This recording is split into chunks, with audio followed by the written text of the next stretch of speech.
Kembali di Indonesia Bar, pemirsa, kita masih berbincang terkait pemanfaatan dan bagi hasil cukai hasil tembakau ataupun juga DBH-CHT dan juga pemberantasan barang kena cukai ilegal di Kota Bandung. Masih bersama Ibu Devi Septiarisde dan juga ada Bapak Yudi Irawan. Jadi bagi Anda yang mungkin sempat bertanya, ini saya bayar cukai, tapi kemana manfaatnya? Nah, ternyata ini kembali lagi kepada masyarakat. Tadi sudah disampaikan oleh Ibu Devi, 70%-nya adalah untuk kesehatan masyarakat, lalu juga 20%-nya lagi ini untuk juga kesejahteraan masyarakat dan juga tentunya pemberantasan rokok ilegal. Ini juga menjadi salah satu perhatian. Saya kembali terlebih dahulu ke Pak Yudi. Pak Yudi, tadi bahwa memang tidak hanya rekan-rekan dari Bea Cukai sendiri yang melakukan penindakan, tapi bagaimana kolaborasi dengan para stakeholder ataupun bahkan masyarakat itu sendiri agar kesadaran terkait pemberantasan terhadap cukai ilegal ini, Pak?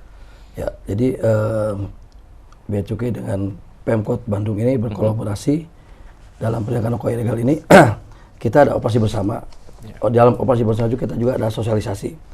Jadi sambil kita beroperasi keliling-keliling ke toko-toko, ke pasar yang di situ banyak beredar rokok ilegal, kita juga melakukan sosialisasi ke masyarakat setempat.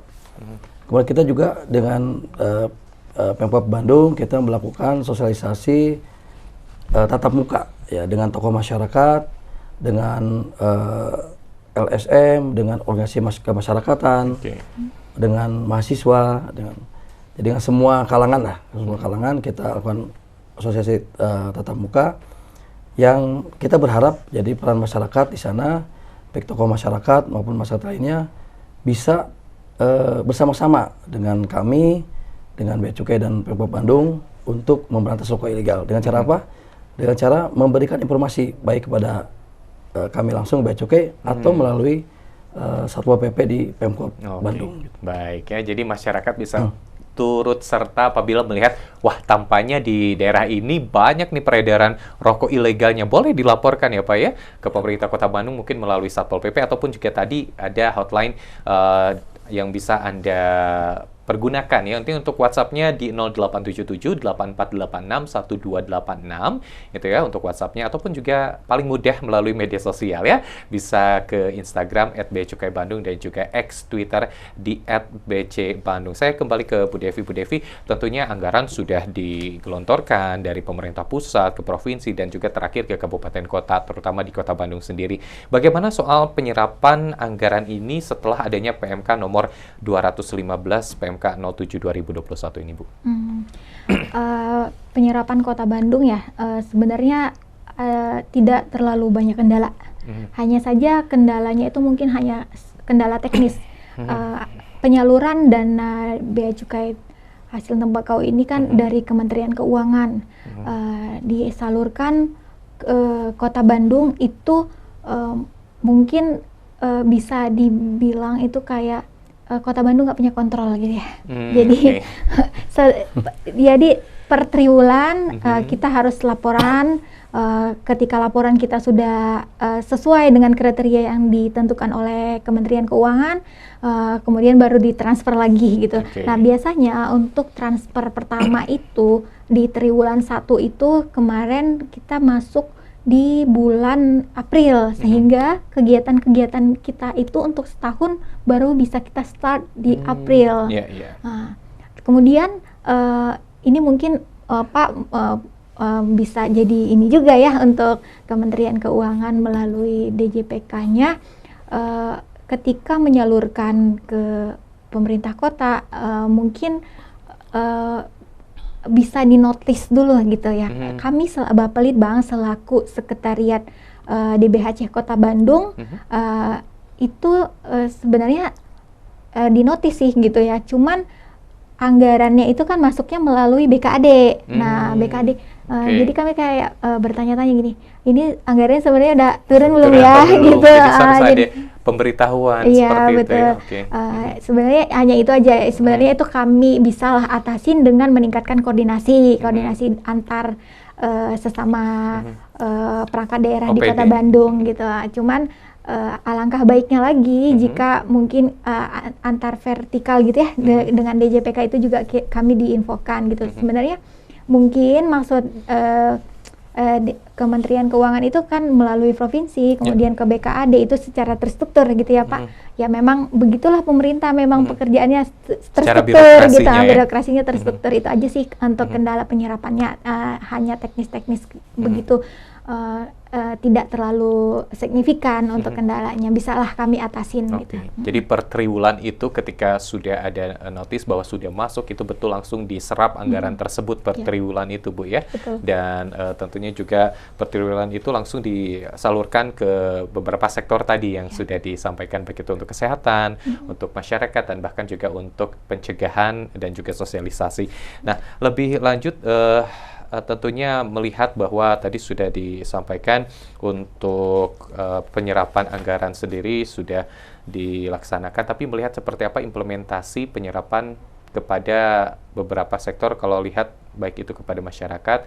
Sebagai contoh tadi adalah soal kepada masyarakat, yaitu untuk vape. Nah, ini seperti apa sih contohnya di Kota Bandung sendiri, digambarkan seperti di daerah mana, ataupun juga melihatnya apakah memang vape ini banyaknya anak muda kah atau seperti apa, Bu?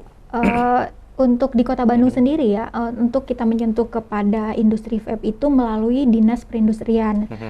Tahun ini sih saya belum menerima laporan ya dari sebagai sekretariat gitu, Bapelitbang Kota Bandung itu menghimpun ya laporan dari OPD pengampu kegiatan DBH-CHT. Salah satunya itu ya, Dinas Perindustrian. Untuk tahun ini sih mungkin Dinas Perindustrian, memang kami belum melakukan MONEF gitu ya pada tahun ini. Kalau tahun lalu itu Dinas Perindustrian menyentuh kepada pelaku industri olahan vape itu melalui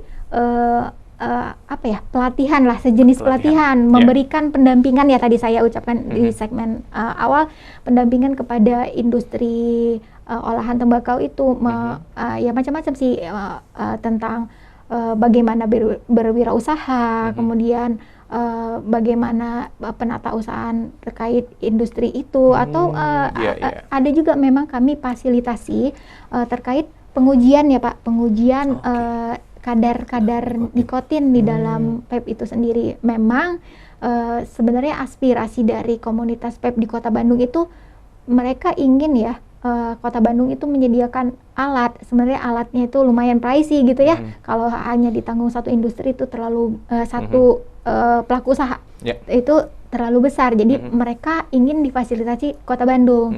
Namun sayangnya itu belum menjadi wewenang Kota Bandung. Nah, itu sudah menjadi naik tingkat lagi gitu. Jadi kan di pemerintah itu ada pembagian wewenang-wewenang gitu ya. Kota Bandung belum bisa. Itu merupakan wewenang provinsi itu sih. Jadi kami Kota Bandung ya hanya bisa memfasilitasi aja, memfasilitasi ke provinsi. Oh, kamu membutuhkan ini, ya udah kita fasilitasi gitu. Oke, baik. Untuk kesehatan sendiri tadi, penyediaan alat kesehatan nih Bu, implementasinya seperti apa, dan juga rata-rata apakah memang yang mendapatkan itu fasilitas kesehatan seperti puskesmas di 30 kecamatan khususnya di Kota Bandung? Seperti apa nih Bu? Untuk tahun ini di kesehatan itu terbagi ke 4 ya, 4. Ada di dinas kesehatannya langsung. Itu untuk pembelian obat-obatan pada saat COVID untuk vaksin. Untuk vaksin. Tapi pada saat ini sih untuk pengalian pakai habis gitulah untuk obat-obatan ya, termasuk berbagai macam alat-alat kesehatan. Saya juga secara detailnya mungkin orang kesehatan bisa lebih ini. Kemudian di Rumah Sakit Bandung Kiwari. Rumah Sakit Bandung Kiwari mungkin ini aja sebagai informasi aja, itu rumah sakit pemerintah yang lumayan bagus juga, canggih ya, bisa dicoba gitu. Kemudian kita juga menyalurkan ke Rumah Sakit Umum Kota Bandung, itu di Jalan Rumah Sakit.